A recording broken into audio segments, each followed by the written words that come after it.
India के former prime minister PV Narasimha Rao के cabinet में फाइनेंस मिनिस्टर रह चुके मनमोहन सिंह आगे चलकर देश के प्रधानमंत्री बने।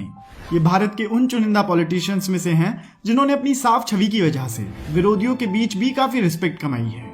लेकिन आखिर क्यों, जानेंगे आज के इस वीडियो में विस्तार से, और साथ ही जानेंगे मनमोहन सिंह की पूरी डिटेल बायोग्राफी कि किस तरह से वो एक आम परिवार से निकलकर आगे चलकर देश के प्रधानमंत्री बने। तो इंडिया के 13वें प्राइम मिनिस्टर मनमोहन सिंह का जन्म 26 सितंबर 1932 को गुलाम भारत के पंजाब के चकवाल डिस्ट्रिक्ट के घेह नाम के एक गांव में हुआ था, जो फिलहाल अभी पाकिस्तान के हिस्से में आता है। इनके पिता का नाम गुरमुख सिंह था, वहीं इनकी मां का नाम अमृत कौर था, जिन्हें मनमोहन ने अपने टीनेज ईयर्स में ही खो दिया था, जिसकी वजह से उनका पालन पोषण उनकी दादी के संरक्षण में हुआ। बचपन से ही मनमोहन सिंह तेज दिमाग के थे और उनका पढ़ने में बहुत मन लगता था। इस वजह से वो अपनी क्लासेस में टॉपर बनकर भी आगे आए। आजादी के समय ही पार्टीशन की वजह से उनकी फैमिली अमृतसर आकर शिफ्ट हो गई, जहां उन्होंने अमृतसर के हिंदू कॉलेज में एडमिशन ले लिया। फिर उसके बाद उन्होंने होशियारपुर में मौजूद पंजाब यूनिवर्सिटी को अटेंड किया, जहां से अपनी बैचलर्स की डिग्री कंप्लीट करने के बाद उन्होंने इकोनॉमिक्स में मास्टर्स की डिग्री हासिल करी। और उसके बाद आगे की पढ़ाई के लिए वो यूके चले गए, जहां उन्होंने यूनिवर्सिटी ऑफ कैम्ब्रिज से एसोसिएटेड सेंट जॉन्स कॉलेज को ज्वाइन किया। और यहाँ आकर उन्होंने जॉन रॉबिन्सन और निकोलस कैल्डर जैसे ब्रिलियंट टीचर्स और इकोनॉमिक थ्योरिस्ट के गाइडेंस में पढ़ाई करी। इसके अलावा उन्होंने यूनिवर्सिटी ऑफ ऑक्सफोर्ड के नफील्ड कॉलेज से डॉक्टरेट ऑफ फिलॉसफी भी करी। यूनाइटेड किंगडम से इकोनॉमिक्स के क्षेत्र में भरपूर शिक्षा लेने के बाद मनमोहन सिंह वापस इंडिया आ गए, और भारत वापस आने के बाद पंजाब यूनिवर्सिटी में उन्हें इकोनॉमिक्स के सीनियर लेक्चरर के रूप में नियुक्त किया गया, जहां उन्होंने 2 सालों तक एक सीनियर लेक्चरर के रूप में ही काम करा। उसके बाद फिर 1963 में उन्होंने एक प्रोफेसर के तौर पर काम करना शुरू कर दिया, और यहाँ 2 सालों तक प्रोफेसर के रूप में काम करने के बाद मनमोहन सिंह ने यूनाइटेड नेशंस के एक डिवीजन के लिए काम करने का फैसला करा। United Nations conference on trade and development एक ऐसी इंटरगवर्नमेंटल ऑर्गेनाइजेशन थी जो वर्ल्ड ट्रेड को प्रमोट करने का काम करती थी, और इसी में काम करने के लिए मनमोहन सिंह को एक बार फिर भारत से दूर जाना पड़ा। यूनाइटेड नेशंस के लिए 3 साल काम करने के बाद मनमोहन सिंह वापस इंडिया आ गए, और इंडिया वापस आने के बाद उन्हें मिनिस्ट्री ऑफ फॉरेन ट्रेड के एडवाइजर के रूप में अपॉइंट किया गया। इसके बाद साल 1972 में इन्हें मिनिस्ट्री ऑफ फाइनेंस के चीफ एग्जीक्यूटिव एडवाइजर के रूप में नियुक्ति मिली, और कुछ ही समय में उनके टैलेंट और प्रदर्शन के दम पर उन्हें फाइनेंस मिनिस्ट्री का सेक्रेटरी बना दिया गया। इसके कुछ ही सालों बाद साल 1982 में इन्हें रिजर्व बैंक ऑफ इंडिया का गवर्नर तक बना दिया गया, और ये वाकई में बहुत बड़ी रिस्पॉन्सिबिलिटी थी, क्योंकि आरबीआई के गवर्नर ही रिस्पॉन्सिबल होते हैं इकोनॉमी की स्टेबल मॉनिटरिंग के लिए। करीब 2.5 सालों तक आरबीआई गवर्नर के रूप में काम करने के बाद साल 1985 में उन्हें प्लानिंग कमीशन का डिप्यूटी चेयरमैन बनाया गया, जहां उन्होंने 1987 तक अपनी सर्विसेज दी। फिर जब विश्वनाथ प्रताप सिंह इंडिया के प्राइम मिनिस्टर बने, तब उन्हीं के शासनकाल में मनमोहन सिंह को इकोनॉमिक अफेयर्स के क्षेत्र में प्राइम मिनिस्टर का एडवाइजर बनाया गया, और इस तरीके से डायरेक्टली और इनडायरेक्टली मनमोहन सिंह पॉलिटिक्स में भी एंटर कर चुके थे। और ये चीज पब्लिकली देखने को तब मिली जब जून 1991 में भारत के तत्कालीन प्रधानमंत्री पीवी नरसिम्हा राव ने मनमोहन सिंह को अपनी टीम का मेंबर बनाते हुए फाइनेंस मिनिस्ट्री की जिम्मेदारी दी, और इस तरीके से मनमोहन सिंह को सरकार के कैबिनेट में जगह मिली। राजनीति में अपने शुरुआती अनुभव का जिक्र करते हुए मनमोहन सिंह ने एक ब्रिटिश जर्नलिस्ट मार्क टोली को कहा था कि जब प्राइम मिनिस्टर ने अपने प्रिंसिपल सेक्रेटरी के द्वारा उन्हें कहलवाया कि राव साहब आपको मिनिस्टर ऑफ फाइनेंस बनाना चाहते हैं, तो मैंने इस बात को बिल्कुल भी सीरियसली नहीं लिया।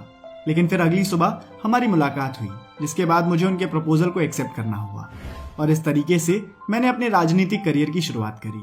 और बिना किसी संकोच उस वक्त भारत को मनमोहन सिंह जैसे एजुकेटेड फाइनेंस मिनिस्टर की जरूरत थी, क्योंकि साल 1990 तक देश की इकोनॉमिक कंडीशन इस स्थिति में थी कि भारत अपनी इंटरनेशनल कमिटमेंट्स फुलफिल नहीं कर पा रहा था, और संकट से निपटने के लिए लोन लेने के लिए सोना गिरवी रखने के अपमानजनक उपाय का सहारा लेना पड़ रहा था।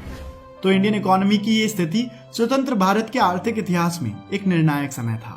खैर, अपने कार्यकाल के दौरान मनमोहन सिंह को कुछ कंट्रोवर्शियल मुद्दों के लिए काफी क्रिटिसाइज भी किया गया, क्योंकि इन्हीं के कार्यकाल के दौरान 1992 का इंडियन स्टॉक मार्केट स्कैम भी हुआ था, जिसे स्कैम 1992 जैसी वेब सीरीज के जरिए आपने देखा भी होगा। लेकिन इसी बीच आर्थिक सुधारों के लिए व्यापक नीतियों के निर्धारण में उनकी भूमिका को सभी ने खूब सराहा, क्योंकि इसी बीच मनमोहन सिंह ने न सिर्फ एक वित्त मंत्री के रूप में अच्छा काम करा, बल्कि उन्होंने भारत की उस आर्थिक स्थिति को सुधारा जिसकी वजह से भारत की अर्थव्यवस्था चरमरा भी सकती थी। और उनकी कंट्रीब्यूशन का जिक्र करते हुए इंडियन पॉलिटिशियन पी चिदम्बरम ने उनकी तुलना चाइनीज पॉलिटिशियन डेंग जियाओपिंग से की थी। दोस्तों, डेंग जियाओपिंग चाइना के वो रेवोल्यूशनरी लीडर थे जिन्हें चाइनीज इकोनॉमिक रिफॉर्म के लिए भी रिस्पॉन्सिबल माना जाता है।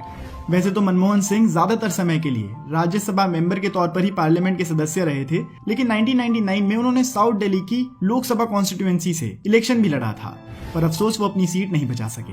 खैर इसी बीच भारतीय राजनीतिक व्यवस्था में काफी उथल पुथल हुई और साल 2004 में लोकसभा इलेक्शंस के लिए मनमोहन सिंह को कांग्रेस के पीएम उम्मीदवार के रूप में नियुक्त किया गया।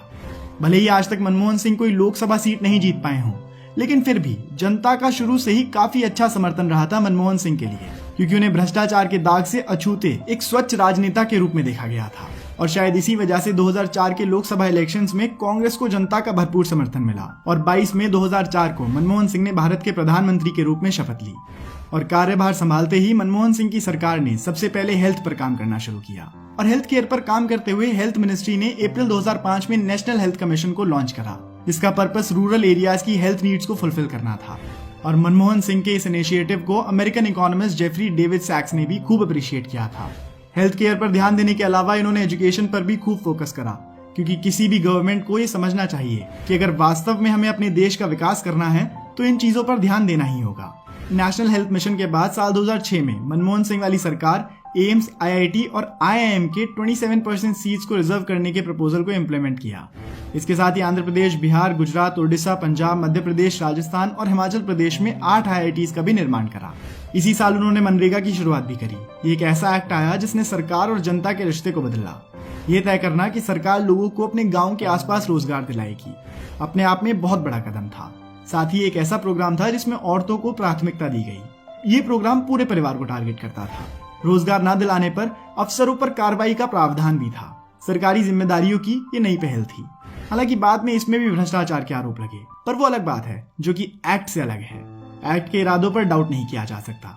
प्रधानमंत्री नरेंद्र मोदी ने इस एक्ट की आलोचना करते हुए ये कहा था कि इसे मनमोहन सिंह की सरकार की सबसे बड़ी असफलताओं के रूप में याद करा जाएगा, पर उन्होंने भी इस एक्ट को खत्म नहीं किया। उसके बाद साल 2009 में उनकी मिनिस्ट्री ने right of children to free and compulsory education act को इंट्रोड्यूस किया, जिसके अंतर्गत free and compulsory education for children between the age of 6 to 14 years के तौर तरीकों को डिस्क्राइब किया गया और इसे इम्प्लीमेंट करने के लिए सर्व शिक्षा अभियान को प्रोत्साहित किया गया, जिसकी नींव अटल बिहारी वाजपेयी जी के द्वारा ही रखी गई थी, जिसमें मिड डे मील्स को इम्प्रूव करने पर विशेष ध्यान दिया गया। इसके अलावा 28 जनवरी 2009 को इंडियन सिटीजन्स के लिए unique identification authority of India यानी कि UIDAI की व्यवस्था की गई और ये वही अथॉरिटी है जो आपके 12 डिजिट यूनिक आइडेंटिटी नंबर वाले आधार कार्ड को ऑथराइज करती है। उसके बाद 29 अगस्त साल 2013 को इनकी गवर्नमेंट ने right to fair compensation and transparency in land acquisition, rehabilitation and resettlement act 2013 पारित किया। लेकिन इसके अगले साल होने वाले साल 2014 के लोकसभा इलेक्शंस में कांग्रेस पार्टी को हराते हुए बीजेपी और उसकी गठबंधन ने जीत दर्ज की, जिसकी वजह से मनमोहन सिंह को प्राइम मिनिस्टर का पद छोड़ना पड़ा। इसके बाद उन्होंने नए प्रधानमंत्री श्री नरेंद्र मोदी की स्वेरिंग इन सेरेमनी में भी पार्टिसिपेट किया, जिसमें उनके साथ श्रीमती सोनिया गांधी, APJ अब्दुल कलाम, श्रीमती प्रतिभा पाटिल और हामिद अंसारी मौजूद थे। और इस तरीके से मनमोहन सिंह पॉलिटिकली इनएक्टिव हो गए। मनमोहन सिंह को कई अवार्ड से भी सम्मानित किया गया, जिसमें सबसे प्रमुख था India second highest civilian award Padma Vibhushan, Saudi Arabia के द्वारा दिया गया order of king Abdul Aziz और जापान के द्वारा दिया गया order of the Paulownia flowers award. और इन अवार्ड्स के अलावा उनके ऊपर एक मूवी भी बनाई गई थी जिसका टाइटल था द एक्सीडेंटल प्राइम मिनिस्टर। और यही नहीं, इनके ऊपर एक डॉक्यूमेंट्री भी बनाई गई है। वहीं अगर हम बात करें इनकी पर्सनल लाइफ की तो 1958 में मनमोहन सिंह ने श्रीमती गुरशरण कौर के साथ शादी करी और आज इनके 3 बच्चे भी हैं। तो दोस्तों यही थी कहानी हमारे देश के one of the most popular former prime ministers Manmohan Singh की। अगर आपको वीडियो पसंद आई हो तो आप इस वीडियो को लाइक करके हमारा मनोबल बढ़ा सकते हैं। और अगर आप चाहते हैं कि हम किसी और फॉर्मर प्राइम मिनिस्टर की भी जिंदगी के ऊपर एक वीडियो बनाएं तो आप हमें उनका नाम कमेंट्स में जरूर बताइएगा। धन्यवाद।